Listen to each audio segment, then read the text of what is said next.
And all of these lovely panelists, moderated by Frank Buckley of KTLA, will be hopefully giving us a plethora of knowledge and information so we can actually realize what this is. I'm interested myself. My name is Raimi Cornell. I am the coordinator of the Education Outreach Program, the Mixed Fruits Festival, and every year it's very important for me, as well as Stanchion and Heidi, to start to incorporate educational tools that was so generously given to us and to give back to our community. Without further delay, I would like to introduce our moderator for this morning, Mr. Frank Buckley of KTLA News. Mr. Buckley is co-anchor of KTLA's Emmy Award-winning signature broadcast, the KTLA Morning News. So I have not seen him because I don't live here yet. People are like, oh, I see you in the morning. Fantastic. Exactly the same. So we are so excited that he was able to partner with us on this most important issue today. Mr. Buckley joined KTLA/CW in June 2005 from CNN, where he had been a Los Angeles-based national correspondent. Mr. Buckley is on the board of the Japanese American Cultural and Community Center and frequently volunteers his time for others' community organizations and charities and speaks to numerous groups. He also moderates public discussions and symposiums throughout the year. He is married and is the father of 2 boys. And if you would please give him a warm welcome. We are so glad that he's here to moderate our discussion today. Good morning. Good to see you all here. What I thought we'd quickly do is do a quick bio of each person so you'll know who is speaking, and then I'm going to ask each of them to sort of give a brief response to a question that I will pose to them. And then we want to open it up to you as well and have more of a conversation and a bunch of speeches coming your way. So first, Larry Aronson, wave at them, Larry, is retired public school teacher, high school social studies, taught revisionist American and world history courses almost exclusively in alternative public schools in Washington, D.C. and Cambridge. Is founder director of Social Justice Works, the Aronson Fund, established to promote graduates of Cambridge, Mass. Public schools who have dedicated their professional careers working in the public sector promoting social justice. There's Larry Aronson. Dr. Reginald Daniel, wave at them. Dr. Daniel, thank you. Professor, Department of Sociology, UCSB. Since 1989, he's taught Betwixt and Between, which is one of the first and longest standing university courses to deal specifically with the question of multiracial identity, comparing the U.S. with various parts of the world.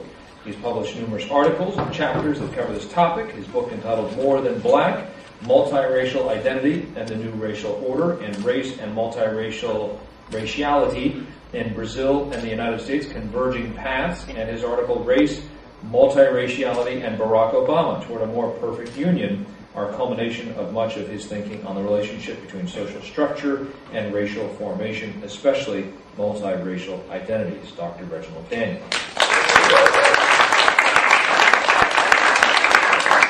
Dr. Kelly Jackson is here. Assistant Professor at ASU, Dr. Kelly Jackson is an assistant professor in the College of Public Programs School of Social Work at Arizona State University. She earned her PhD in social welfare from the University of Buffalo State University of New York. Kelly's research examines the cultural identity development of multiracial persons. Dr. Kelly Jackson. And finally, Farzana Nayani is President, Multicultural Americans of Southern California. Planning community events and activities and facilitating workshops on multiracial issues. Farzana conducts training on business and communication for ethnically diverse clients within the LA Asian Pacific community. Her background as a multicultural educator led her to work on an online curriculum project for the Smithsonian Institution commemorating Filipino culture and history. Her research on multi-ethnic families and cross-cultural training has been published in the volumes Multi-Ethnicity and Multi-Ethnic Families and the Handbook of Cross-Cultural Management Research. She's been featured by Diversity Inc. on her work with multiracial and multi-ethnic colleagues of Filipino Pakistani heritage. Farzana has lived in Canada and Hawaii and has launched a website called culturenative.com, an alternative look at culture. Farzana Nayani. Okay, so you've all been given a list of questions, and I'll ask the last one first. What are the differences and similarities between multiracial people today and in the past? Well, let's go in the order that I introduced you. Larry, you want to start? Actually, I would rather Kelly start. Okay. I think it's more her field. All right. Kelly, you start. All right. Well, one of the things that, some of the things that most of you know is that the multiracial population is younger. And they are also claiming all backgrounds. So that's very different in the past where people were kind of forced and pushed into choosing one category. That now multiracial people are refusing to just pick only one. Some of the things that I found in my research with multiracial people are actually that they're racially defiant. And what I mean by that is they resist efforts to try to categorize people in general by race. So something that came out in my research was that they like messing with people. And I love this. So when asked about their racial identity, so for somebody who clearly may have some African American heritage, and somebody asks them, you know, who are they, what are they? They'll respond, I'm Swedish, or, you know, just something that's clearly would kind of throw the other person. And the other thing that I found was that multiracial people, when asked to kind of pick, you know, what races describe you, that sometimes they just pick everything and just kind of aren't falling into the idea of having to identify by race in general. So that's some of the things that I found and that we see with the younger population of multiracial persons. A couple of things. First of all, I would like to make a couple of disclaimers before I begin. The first is I am not racially blended. I think I'm the only one on the panel. That is to say, I'm all of European descent. Having not taken a DNA test, and I want to talk about that, I don't know how far back generationally, being a Jewish American, any other non-European genetic pool I belong to. We all belong to the African. And having said that, I'm also a high school history teacher, and I'm much more into teaching than I am into the research. But one of the things I do about this topic, and I teach race all the time, about race and social justice issues, is first of all to contextualize the question and historicize the question. So when you ask the question about differences and similarities between multiracial, the first question is not only what is race? And I always begin my classes with this provocative statement: there is no such thing scientifically as race. And the kids look at me and they go, stand them on, shoes. And they use other epithets before they say shoes. And tell me that there's no such thing as race. And I said, scientifically, there is no way, if we use the criteria of science, the scientific method, to use consistent criteria, categories of facial features, or whatever you want to use, and say all of these things are consistent with this category of race. It's not only a human construct, it's a political construct, mostly for pernicious ends. And when you talk about the question, Kelly, about how people like to mess around, in fact, historically, people said, I mean, way back when, 3,000, 2,000, 1,000 years ago, when they talked about race, they talked about their place of origin. That concept wasn't even really on the page. And that's really important, I think, for us to understand. When did race categorizing begin? And when did it become a political device? And I could go into that when the conversation permits, but that's very, very important. And I find, frankly, that that's what we need to do in this entire discussion about multiracialism and interracialism, because the question is, whose interests are served historically by having this category constructed and defined as such, and whose interests are violated as a result of this, and why? Okay, and so really, white, black, and as a name begins in the United well, in the actually pre-colonial, in the colonial United States, pre-republic. In Virginia, the first race laws begin in Virginia when they began to really grow tobacco and needed labor other than indentured servants and natives. And they had to qualify some distinctions about getting a labor force. And basically, the long and the short of it is, agrarian capitalism has required the cheapest possible labor source possible. And the way to do that is to create caste and to create discrimination, to codify it, and to make all these things different, sexualize it, and defile and dehumanize the category. So there's a whole history of that. The very first, and then I'll stop, the very first Africans to arrive in what is today the United States do not arrive 2 years or 3 years before the Pilgrims reach the Mayflower. They come to Jamestown. It's not even clear. They were on a slave ship. They were on a pirate ship, assumedly the pirates. And incidentally, it's really interesting, the pirates hated slave trade. They loved to get slaves and free them. Many of them they took on and they became pirates. There's a huge, long history about that. And so they came into port in Jamestown, and they literally, which is somewhat of a contradiction to what I just said, exchanged the Africans for water and supplies. And the first 22 that were brought into Virginia were made indentured. Okay? And they were indentured, and when their indenture was up, they were all freed, several of whom became, in fact, slaveholders themselves. But all of them became landholders. And it wasn't until the 1660s, I believe, that the first use of race laws and laws about marriage appear then. So there's a long history about this, which is what I think really needs to be understood and why. Then all of what this does to our own self-identity, and what it does to the perception of who we are, and how that plays out in not only the political economy, but in the body politic, is what I think is really important to be brought to the discussion. All right, thanks, Larry. So I asked the one question, what are the differences and similarities, but there are a number of others. And Dr. Daniel and Farzana Nayani, if you want to take up one of the other questions or the one I asked, feel free. The one you just asked now? Yes. Or Sure. if you want to take on one of the others that you... Yeah, I'll take it in terms of a different perspective. As mentioned, I am president of an organization called Multiracial Americans of Southern California, and we do a lot of work in the community.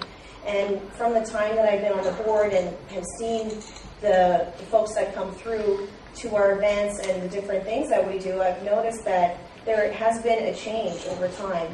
And in terms of even this setting, being in a literary and film setting where we look at the discourse, I believe the discourse has been changing. And one major thing that has been commented to me about has been that it's more positive.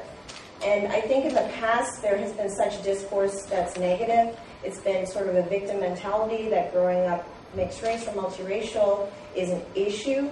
And I think we're hoping to come away from that and be more progressive. And I think that is due to a number of things. One thing would be that younger people have access to technology. And with technology, you're able to be exposed to each other and one another's ideas, and you realize there's more of us or you out there than you thought.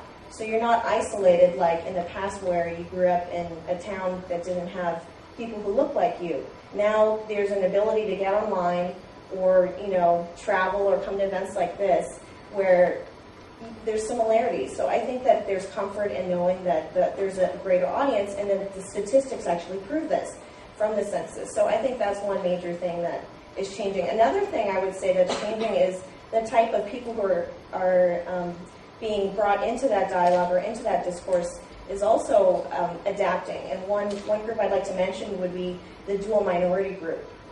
And for me, for example, I'm Filipino and Pakistani. And all my life people say, wow, that's unique. That's an exotic mix. And not to say that other mixes are better or worse, or even that there should be a hierarchy, but because of the nature of my family and the different religions that I've grown up with, I feel that that discourse hasn't been in the mainstream dialogue. And I think that now with more voices and the fact that we have a panel looking back in history and talking about storytelling, I think that those important stories are critical in helping folks realize that we are all a part of that. There isn't just one framework to look at the world, one framework to look at what community is, or even what the mixed race community is. It's not just black or white, or it's not just Hapa, Asian, or whatever it is. So you can fill in the blank and add as many. And Kip Fulbeck's exhibit here shows us, when you read all those children's ethnic backgrounds, there's quite a few commas there. And we didn't have that before. So I think that all of these types of ways of expressing ourselves through art, through music, through stories, kind of shows how we as a community have changed over time. There's not a lot I would add to that. I think all those comments pretty much are in sum what I would say. I do think that based on some of the things I heard yesterday, that one critical change I think has been the comfort that a lot more people feel articulating publicly a multiracial identity, and that was not always an option. I mean, it was dangerous actually at some points, and I cannot say that there is not conflict currently, but I think there's a whole generation of people who are willing to actually come forward and express that identity. And it's not yet what I would say matter of fact, as some other things are, but I think it is increasingly becoming normative in the way we talk about difference, in the way we talk about community. One of the things I was talking with someone yesterday that I thought was really interesting about the role, and in terms of what also Farzana said, in terms of networks and organizations. I think for the most part, you can say that most of the racial and ethnic groups in the United States have an origin that does not derive from organizations and networks. Often networks and organizations emerge after or along with the emergence of the groups.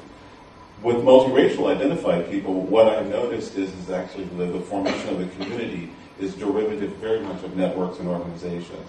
As a member of, former member, so to speak, of MASC, and then currently an advisory board member, and then also the Association of Multi-Ethnic Americans, noticing that there is a space where people can gravitate and comfortably articulate and struggle over these issues in a way that is really inspiring would not have been possible, say, 25, 30 years ago. And I still have to say that the struggle has only begun. I think this is only the beginning of the conversation. I'll sort of tip real quickly to one of the other questions that I thought was really interesting. They ask us, who are some of the biracial, what biracial people or prominent biracial people should be the focus of documentaries or literary works? And I began to think about that, and I said, really a question of definition here, because Spike Lee recently participated in a documentary called Who Do You Think You Are, where they selected celebrities to look at their genealogy. Spike Lee has never articulated in terms of his identity anything I think of as being remotely related to multiraciality. Certainly in his work, he deals with interracial relations and issues related to the topic, but I've never heard him articulate anything. And when he found out about his background and what have you, clearly it was much more complicated than he articulated. But if anyone knows anything about American history, and certainly anything about African American history, none of what was revealed about a slave-owning great-grandfather, great-great-grandfather, and all these kinds of things. But what I saw here is that the national conversation has gradually and slowly begun to change. And I think the opening of the conversation has emerged in some of these organizations and interracial families that have emerged in the post-Loving era. But I'm thinking we are now sort of retreating, so to speak, and recapturing our actual history, not only just as a nation, but as a species, when we talk about the fact that everyone actually is quite complicated, much more so than they're aware in terms of their ancestry, and that they all do, and they're just a second conversation, they all do converge in Africa. And that doesn't mean to sound flippant, because you can say that and say, yeah, but did you grow up in the segregated South? It's like, okay, that is a different conversation. But the fact of the matter is, those stories have not been told. We have not had a place where we could really articulate the fact that there are multiple connections that we all have in terms of ancestry. So the question of multiraciality moves beyond the opening conversation that has emerged in these organizations to much broader, I think, national and transnational conversation about who we are as we become more and more of a global civilization. And I think this is one of the many venues that have emerged in the last 20, 30 years to make that possible. So you can't have too many of these. I think the more the better. And I think everyone should be very, very happy that we even have this opportunity to do this. What the two things I want to add and jump off from what was just said. The first is that when as a teacher, my signature textbook was Howard Zinn's People's History of the United States. And Howard, yes, there's some of my students here that are applauding that. And I'm saying that because his first chapter deals with a concept of historiography. He starts off telling the Columbus story, right? And what he teaches us, and what this chapter is such a mind bender for the people who come before it, is that the narrative of Columbus and discovery has radically changed, and it's not just suddenly changed. It has changed over the 500 years, depending on who's telling the story and whose lens is in the story. So it's important to get this historiography of this race concept and where it comes from, and whose interests were served. There was a German scientist in the Age of Enlightenment in the 1790s, just as we're forming our republic, who ends up with this classification system, building off of Linnaeus's work in classifying plants and animals into categories by their physical features. And he tried to come up with, and this is also coincides with the age of European, what I call the European breakout, in which this is like 2 centuries after the Portuguese and the Spanish whip around Africa and destroy the Islamic trading system, which dominated the world and controlled most of the international trade, which brought us coffee, which brought us sugar, which brought us spices, which brought us many things that most people think of as sourced elsewhere. And the point is that once they took all that over, and they started to find and accidentally find the Americas. There's a real shift when that happens from look for the gold, look for the spices, to let's set up an agrarian economy and make some money. And we need labor to do that. And when Blumenbach is doing his work, he's also looking at all these different people, and he makes these categories. And without going into how he does this, he, first of all, was an African-phile. He had almost an obsession with African African art, African people and cultures, which is quite unusual, way before his time. And he said what he tried to show was that there were basically 3 sets. One was European, based on their geographic origin. One was Asian, and one was African. And in the middle of this triangle, he put Malay, and he put Native Americans that he called, I forgot what, Indios. I think he called them Indian. Right? And what he was trying to say, and the only reason he was trying to set up this categorization was who comes first, right? And here's where it flipped back from, it was all deductive and it wasn't induction, even though he was pretending he was being scientific. He said that clearly the first, since it's in the image of the Lord, and so in some weird way the scientist is being a creationist, and he said, They found a skull, and they had some idea that this was ancient. They couldn't, of course, date it or so forth. They found it in the Caucasus Mountains. And they said, this is a beautiful skull. Look how proportioned it is. Look how well the ratio of the eye sockets, the nose, the mouth, the chin, the whole structure. This is a perfect example. This must be one of the original models of God, right? And so that's at the top because it's the first human. Now we know that's completely wrong. And then there is like this cookie cutter that sort of gets out of shape over the millennium, and at the bottom you have the more evolved, which are less than the perfect, Asian and African, right? But he said, listen, and he was very, very clear about this. He said, do not ever make the mistake that what I have done in any way is a signature for anything superior one to the other. If anything, it tells you who comes first, he's wrong, and where these groups originate from, okay? And that was glommed onto by the racists who were getting into the slave trade, trying to justify it, and they came up with this whole Caucasian, Negroid, Mongoloid system, which we all, to this day, still use, okay? And that's why when I talk about this, and when I talk about race to kids, or to adults, I say European descent, Asian descent, African descent, And what Europeans can't stand to hear is what the DNA shows is that people of European descent are 60% Asian and 40% African. When you go look from the African. So there are really, in fact, two variations on the theme. And the most mixed group are actually the Europeans. But that's where the political conceit comes in. We got to be first because aesthetically we're the most beautiful.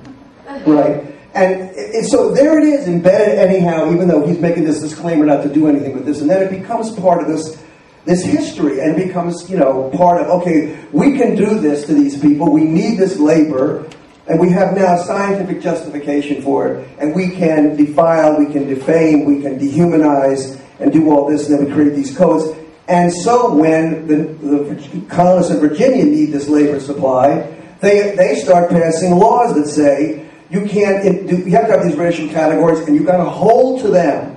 You cannot allow any mixing. You cannot allow this to happen because the minute this mixing starts, like, how are we going to justify this? How are we going to, wait a minute, this, how?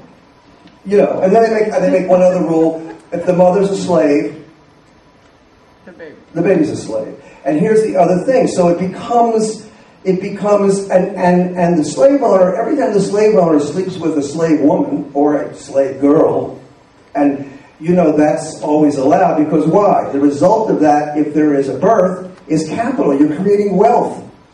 And when the slaves sleep with each other, they're creating wealth for the wealth owner of the slaves. Right? And so you see how this all serves. So what you do, even after slavery is abolished, you've got to have this cheap as possible cash crop, labor supply for this cash crop. And that's what you want. And you want to imprison it. You don't want it to get out. You don't want it to be literate. You don't want it to be educated. You don't want it to have any way out to keep it impoverished so that the cash crop is as cheap as possible, as profitable as possible. And the New England textile mill owners, they make all so they're totally a part of all this. So I'm trying to say that this is all the politics of it, and then people trying to come to terms with all this. So it serves that purpose until, why does it start to change in the late 60s, right? What allows that? Why is it no longer impossible? Why is it no longer so critical, right? Now I'm sitting here wearing a SNCC shirt. I went to the 50th reunion. I just want to throw one last thing in here. People need to know that once SNCC and other radicals moved from public accommodation organizing to vote and to the 15th Amendment, and that labor was able to begin to vote, then the Jim Crow laws were going to finally, and only then over a long period of time, were they going to end. They were empowered to end those laws, right? So the point is, then you get to see, but now we need a whole other reason to do all this. And that is because we can still categorize people by groups and use discrimination in other ways about the labor market. It has a great deal to do with all that. Let's pick up with people and events and combine two of these questions. The first one was, what is one historical event that you think anyone telling a story of the mixed experience should understand? The other is, what is a historical event pertaining to this experience that you think many people, mixed or otherwise, don't know? Who'd like to take one half or all? Or pick up on whatever Larry said. I just want to comment that I wish I had you as a history teacher growing up. So I thought I'd talk about or mention some of the things that maybe we don't understand, or something in history that we kind of need to know. So one thing that I want to mention, and it's been a theme, is the focus on the black-white mixed race experience. But we know, actually, looking at the census from 2000, that they only make up, and I'm a member, we only make up about 11% of the multiracial population. So often we do focus on slavery, we do focus on black, white, biracial persons, but there is a large group of multiracial people whose voice is still missing from the mixed race experience. So particularly the largest, one of the largest groups is Native American, so mixed Native American. So that's a piece I think sometimes we forget or we don't understand, as well as, and I appreciated you saying that, the mixed minority experience. Another thing I think when we think about history that we maybe don't acknowledge, and thinking about historical figures, so we always kind of think about black-white figures in the past, so W.E.B. Du Bois kind of comes up, and even Jimi Hendrix, right? So mixed multiracial persons. But I think I always focus on the 1990s, so when the multiracial movement really began, and who started it. And it was families, often white mothers, who wanted the voice of their children to be heard. Nancy Brown. There you go. One of our award winners, right? So I think sometimes we don't talk about that, or we don't realize the power of families in allowing their children to, be heard in their voices. So I just wanted to mention that.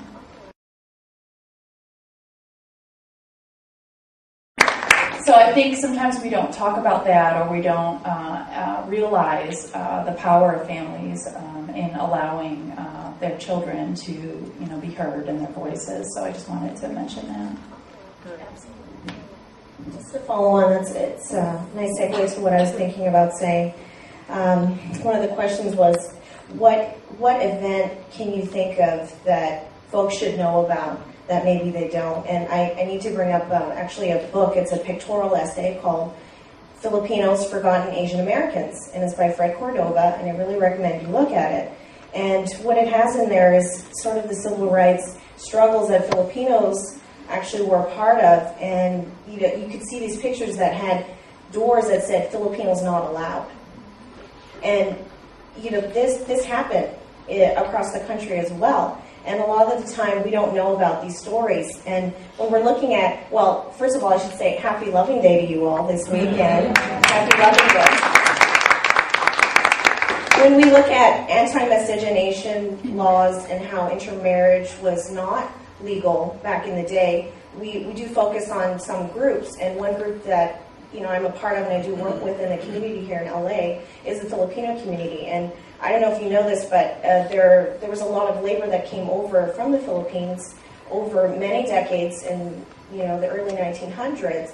And actually in the 1930s, folks were getting upset that these male laborers and domestic workers, agricultural workers, were getting into relationships with other women from different races. And at the time, the laws didn't actually outlaw it. So because discrimination needs to kind of be even sometimes, what they did was they actually introduced some bills to include Filipinos into that. And so they were called Malays. They were included in the Oriental Asian Malay group. And some of those things passed. And actually in Arizona, if you want to think about Arizona, in 1931 it was added.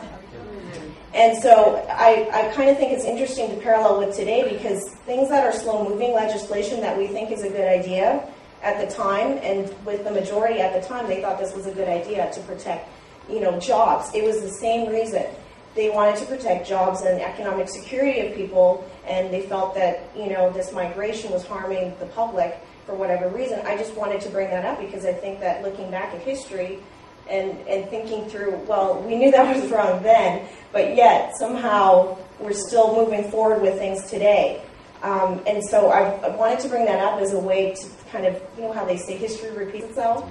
I think it does, and I think that anti-miscegenation is a really good example of that.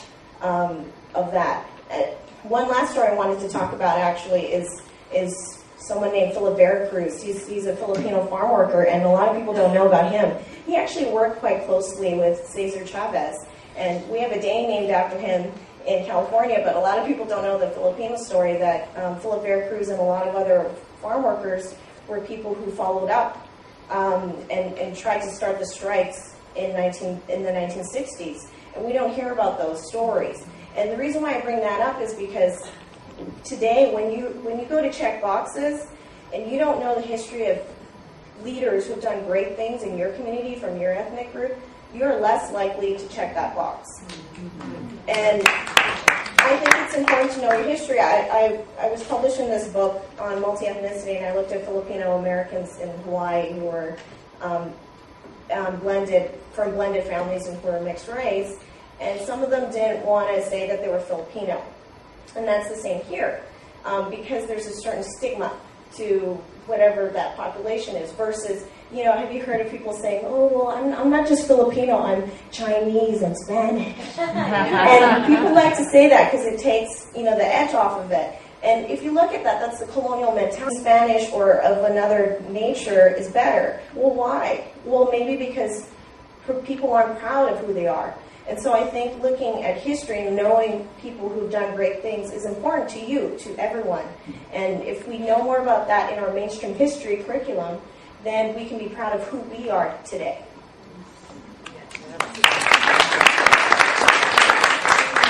One thing I would add to what I said earlier, and also segueing from each one of the other speakers, is that when we talk about this, I think one of the things I would like to see people to be cautious about, and I would say as an angel's advocate here, that when we talk about multiraciality, given the complexity of it historically, to make a distinction between the multiracial experience, multiracial background, and multiracial identity, because they're not going to all be the same, and they can change over time.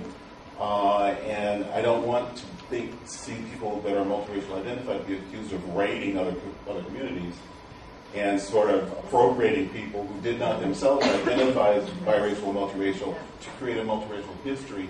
Understandably, the need for one, but to be always respectful of the multiracial history overlapping with just about everybody else's as this is articulated. Two cases I think would be critical in that. And one, the Plessy decision in 1896, where the Supreme Court sanctioned Jim Crow segregation. That was in Louisiana, and it was in the Southeast, and Louisiana is a very complicated state historically, but it's defined as probably one of the most important legal cases in African American history. Absolutely true. But it's also a very historically important one in terms of how multiraciality gets configured in the United States and how it doesn't in fact get configured. And that what's critical is these people in Louisiana were very critical of racism in the United States, and they were more or less multiracial identified given our current language, and they were radical about critiquing racism. And I think one thing people forget is that multiraciality does have the possibility of being an anti-racist tool, that it's not just a luxury being able to say, oh, I'm this, I'm that, and whatever, but it's like it can also be very insurgent and can be a potential for critiquing racial hierarchy or racial inequality. The other thing that it's not automatically that. I'm arguing that it can be one of those tools. I don't think we'll be singing We Are the World anytime soon, but it's got that possibility. But the other thing is I would love to see someone do a remake of that Timothy, can I say this? Sure. That Loving movie they made, that was so horrible. And actually do a real, if not documentary, because that may be a little bit complicated, but certainly a real of the complex lives they led and their children, and what this really meant. That was a Hollywood version, and I guess I should honor the fact that they even did the movie, but a commercialization of a topic that I think is of such significance historically. Doing that, again, perhaps from a multiracial perspective, would, I think, enhance the discussion, because that one was definitely not the kind of movie I would want to see representing interracial families, although Timothy Hutton did a great job in Ordinary People, isn't it? It's just that I think it could be done better. And so I would like to see a more serious articulation of some of those concerns. And in just that one that has already been done, and then also the Plessy decision. I think that's an important turning point in the United States in terms of race relations and many things. Monoraciality, multiraciality, and the legal institutionalization of Jim Crow segregation. So that would be one of those.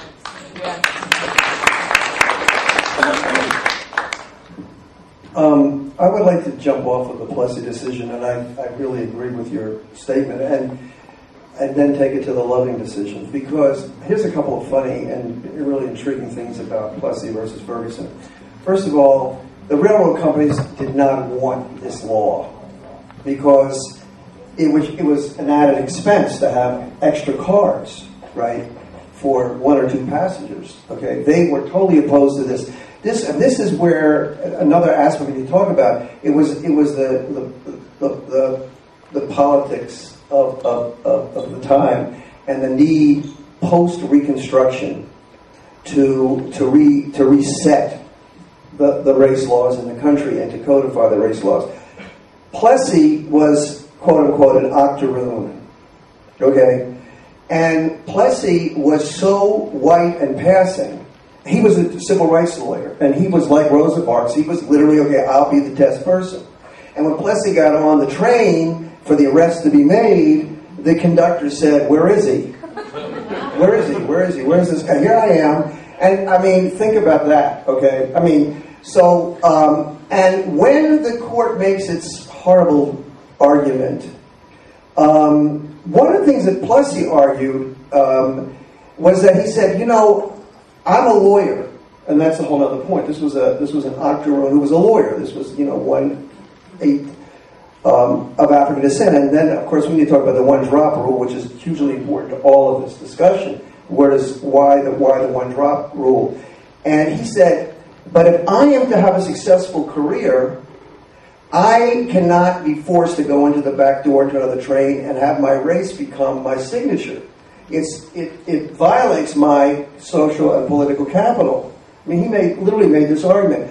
And when the court makes its decision, it says, look, it would be unconstitutional of the 14th Amendment if we said black people can't get on trains, or we would charge them more for a ticket, or we would do anything like that. But as long as we provide a train and the transportation equally to them, then there is not a violation of equal protection, right? And what is argued in Brown, of course, is the complete reverse of that. There's only one reason, and one reason only, to have race law.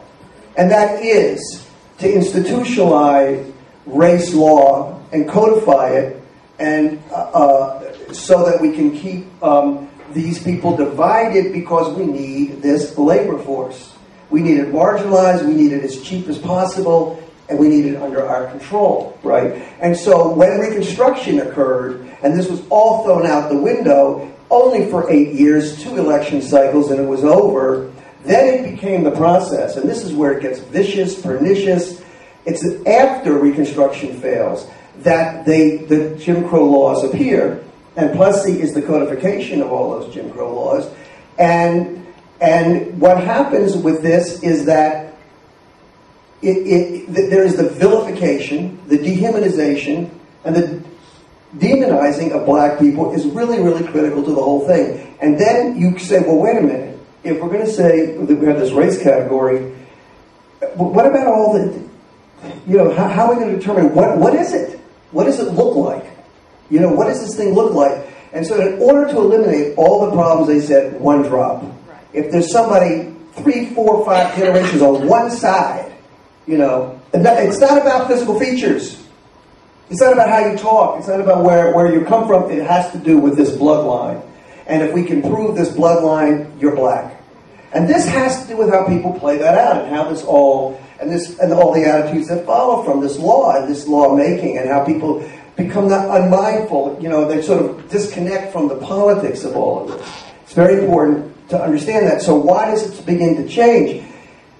Well, it begins to change because once, I started to say, once the voting was taken and the cheap labor was now going to vote, comes the mechanization of cotton picking.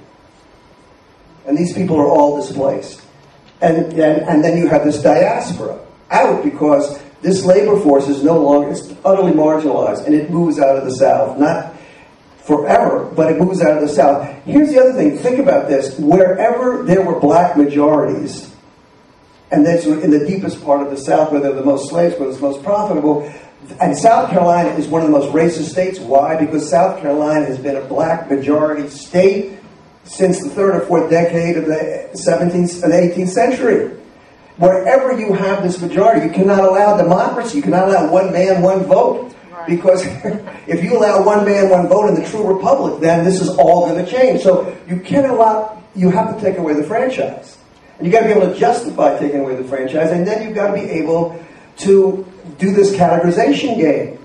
And you've got to make it as vicious, pernicious, and sexualize it. Very important to sexualize it, all right? You can't rape a slave. Do you understand this? You cannot rape a slave. Why? Because rape is without consent. Slave is property. Slave cannot give consent. Okay? There's no rape of a slave. And then here's the most dramatic thing I tell everybody. I will have to do it right now. Motherfucker. What is that term? The history of that word ought to be understood. It was the most vile thing you could say of a white person, that they defiled my mother, my sister, my aunt, whatever. Right? That's what that term meant. Right? They were rapists. And they did it with impunity. And it did it for profit. And it was okay. And it defiled the race. We cannot allow this to happen. Now, it's okay for a black man to do all this, and somehow or other the result of a mixed child is not a problem. It's when a black man does this to a white woman, right, that it's absolutely rape. And if you just look at this woman, wink, Emmett Till, whistle, you're lynched. And it's okay, it's all outside the law. So all of this terrorism, using this category, it's all manipulation. Now this is all loosened up. When Brown rules, the thing that's so important about the Brown decision is Brown says that race classification is suspect. And people don't pay attention to that. This is a Loving decision. People do not pay attention to that decision in Brown.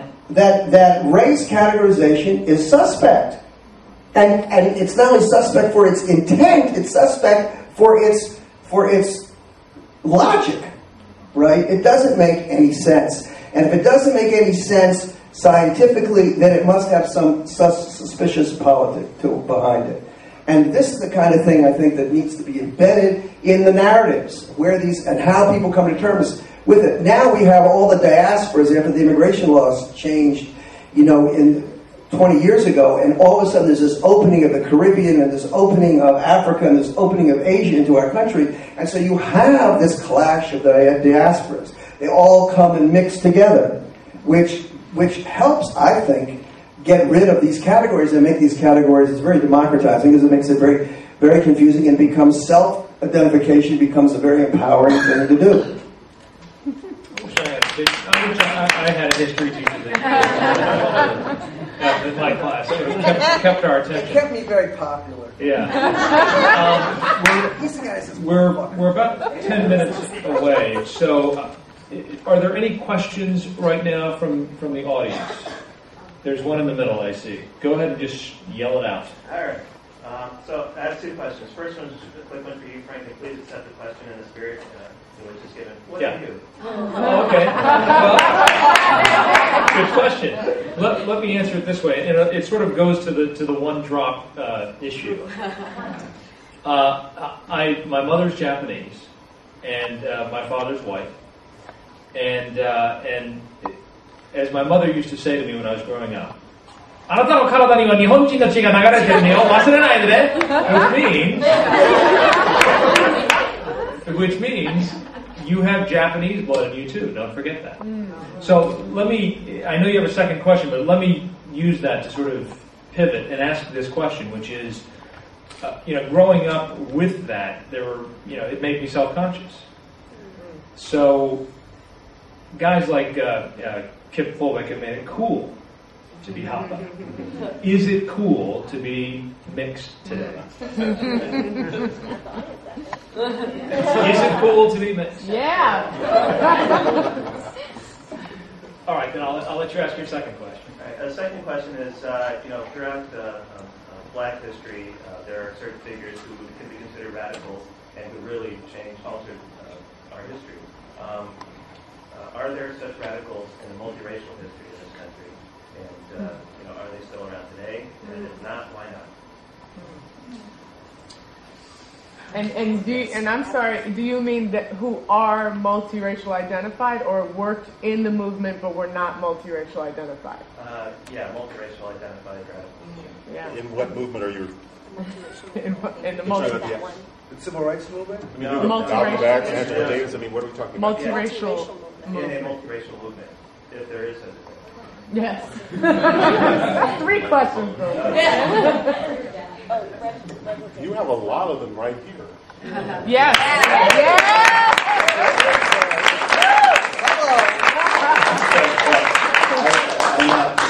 sound like I was being a troublemaker, but Yes. Nancy Brown, Yes. a newer component of that, but yes, Ramona Douglas, who was out died in 2006, one of the most outspoken people for decades, and she was actually involved with the Angela Davis case in the 60s. So, yes, I mean, there are a lot. I mean, there's a whole wing of scholars, academics, Paul Spicker, Maria Rude, just to mention two names. There are a lot of people who have been involved at least since 1989 that I know of. Paul Spicker's book came out in 89. There are activists in organizations that still exist. There's Mask in this city. There's From 1986. From 1986, there's iPride in Berkeley. There are tons. I mean, like I said, I could just go on. There are lots of people. I like to think I'm radical. My classes are all about engaging students and looking at racial inequality of all kinds, and also seeing the kinds of connections they have with each other that have been obscured by racism, questioning their own identities and their relationship with other people. So I think anybody who's involved in the multiracial movement who really thinks carefully about it is they are involved with the issue of discussing about increased equality, not only for multiracial identified people, interracial families, but making the United States actually become the country that has said it has been for about the last 100 years. Even if it's not articulated that way, I think that is an impetus for most people that I know of who've been involved in the movement, and it's been very real. It's not just an abstract thing. Just very briefly, if you take a look at Janum's exhibit on the other side, there's a huge timeline. So you can take a look at each one of those events that are listed on that timeline, and you'll see that there has got to be someone who was leading that force at that moment in time. And it's really neat to see that actually pictorially in one wall there. More questions. More questions. Okay. Just kind of going back to your question of is it cool to mix it? I'm not sure that it is, and I think we touched on it a little bit yesterday in the film that was being shown. We almost kind of got to talk about it, which is, and I think Louis Gong is also someone that's really interested in this issue, that in lower SES, lower economic status, it may not be quote unquote cool to come out and say that you're mixed. Or I think I've seen in certain environments, like I teach, so I see some students where they may come to me later and say, well, I'm actually mixed too, but, it's almost like at this point in time, I'm not really allowed, in my environment where I live, my family, my neighborhood, etc., I'm not really allowed to say it, and it's not really cool. In fact, if I went out and say that, I'd probably be rejected, and then I really wouldn't have any group at all, and so I don't know that it's 100%, cool. It's cooler than Thanks. Yeah, that's what Question. Over here. Oh, Steve. It looks like Steve's name's on. What do you think of the current status of multiracial scholarship, and if you think it's doing well or you think it's not doing well, and if so, if it's not doing well, how do you think you can improve it? Who are you? Oh, anyone. Especially you, right? Larry, pass the mic to. Yeah. That's a very, very good question and a whole new conference. But between 1980, Paul Spicker's book Mixed Blood came out in 1989. Maria Rude's Racial Mixed People came out in 1992. Those two books really opened the conversation, and Maria's second book in 1996 continued it. I would say that the scholarship has grown considerably since then, but it has really grown exponentially in this decade. In fact, it's almost impossible to keep track of it and actually be able to judge the quality of some of it. There's just a lot of stuff coming out. So on that count, it has grown in terms of quantity, but I'm not yet clear about the quality. It has become very chic in public discourse to talk about mixedness, hybridity, multiraciality, but to walk that yellow brick road is a totally different story in terms of really dealing with the issues that come that way. And I don't know that we're that much different than previously, but I do think that there is more openness discussing it. And I think the election of Obama, quite apart from his identity, has opened up the discussion for us talking about this. And so the scholarship is there, and it's grown considerably. I think it will continue to grow. There are more courses, there are more people involved. But when something like that happens, it's hard to get a handle on what's really going on because there's just so much. I would say there's probably a lot more fluff than there used to be because there wasn't that much out there, but there's also increasing seriousness in scholarship. And I would imagine that would continue. But it is overwhelmingly cluttered now with lots of people. When I say cluttered, it's hard to keep track of how many. Whereas previously we all knew each other, practically.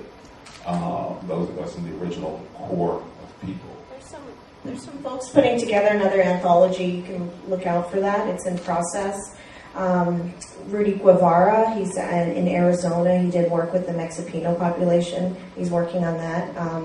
There's also something called the Critical Mixed Race Studies Conference coming up in November. It's first annual. It came out of a few folks getting together in Chicago and San Francisco, and they're doing that as a national event.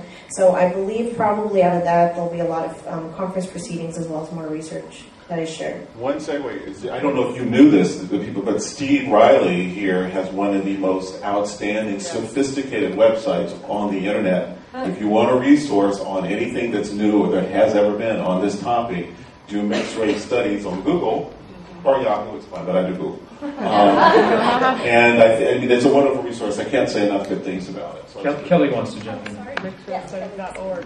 What is it? MixedRaceStudies.org. Okay. Yes. Just a couple comments too on the research end. I know we saw a really good film last night, Biracial Not Black, Damn It, Part 2. And she mentioned that there isn't a lot of studies on kind of the health and behavioral health areas of multiracial identity, and that's starting to pick up as well. So the research is getting more complex, more complicated, and there's a lot of scholars out there that are taking that on. So I want to mention that. And also, I'm on the board of Maven, which Rudy is a member, as well as Louis Gong, past president, wonderful, wonderful person. We have the Mixed Heritage Center, which we're just going to now relaunch, and that has also up-to-date information. Is another good resource like Steve's that you can access as well, that I wish I had, kind of as a scholar. So. Clearly, we're in a very transformative period around this issue, and so transformative as the last commenters have made. The research is all over the place, and what to make of it. I want to point out a couple of things I think are very important to be mindful about. First of all, the Tea Party is all about